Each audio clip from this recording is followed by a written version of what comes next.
To India now, where the Prime Minister Narendra Modi has withdrawn plans for pre-installing a state-run cybersecurity app on smartphones. That's following a backlash over potential surveillance fears. India's government had previously ordered smartphone makers, including Apple, who had been preparing a legal challenge, to pre-install an app which it claims would track and block stolen phones. The move sparked widespread criticism, with political rivals and privacy advocates highlighting the risk of state surveillance. The withdrawal marks a rare policy reversal for Modi's government. For more, we can speak to our correspondent in Delhi, Adil Bhat. Adil, first of all, what concerns are people in India raising about this app? Well, Anya, there are mixed response when it comes to concerns related to this application. And we happen to go outside to meet people and ask this question that what are your concerns related to this application? And what we heard the mixed response, but largely they're tilted towards in the favor of having these applications. And they told us they don't mind having these applications in their phone.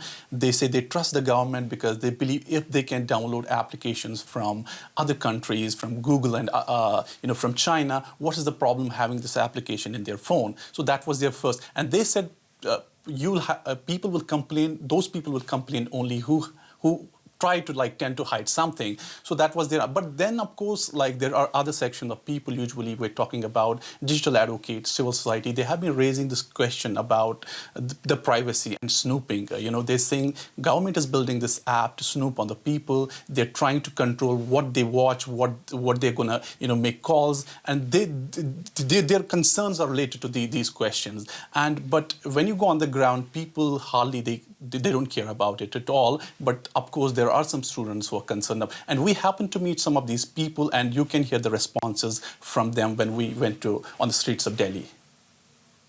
So basically, the Sanchar Sathi app shouldn't be there. At least it shouldn't be mandatory. We should have the option to choose whether we want to download it or not. It shouldn't be mandatory because it could result in an invasion of privacy and other issues.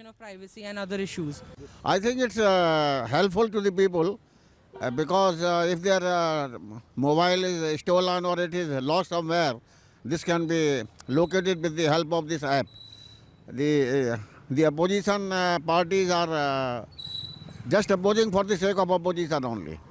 So I think they should support the move and they should not come in its way. We get so many apps on our phones which we're not able to uninstall. We don't say anything about them, though. There are many foreign apps which are mandatory and people keep them. We give all our data to WhatsApp, Instagram, Facebook. So what's the problem with giving all our data to our government? Adil Bhat in Delhi. So some for, some against. There was a good amount of initial opposition to this idea. And now, of course, the idea of a state-imposed app has been withdrawn. So do you think the government was perhaps testing the waters in terms of internet freedom?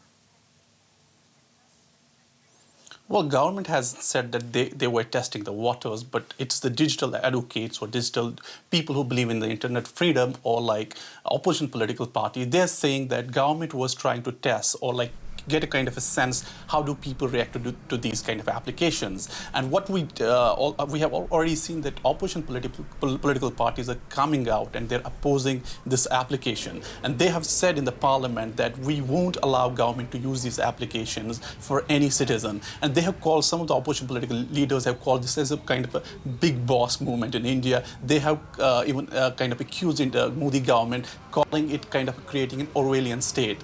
And then we have the response. The digital internet freedom activists are saying if this time government will be successful in implementing this application in the people, the next time they can try more applications, which will become kind of a testing ground to kind of experiment, having more applications and kind of curtail the freedom. Also, Anya, let me tell you, in India, we have a fundamental right of privacy. And most of the people do not understand, they're not aware about these rights because people in India who live in rural areas, they don't have digital literacy. So now activists are talking about that it's our duty to tell people, aware them, go on the ground and tell them that you have these rights. Government can use these, applications to use by creating a narrative of sovereignty and security and snoop on the people. So there has been a massive opposition in the parliament, and now we see the government has finally agreed that they want to reverse the decision. That's what has happened in the last 6 hours.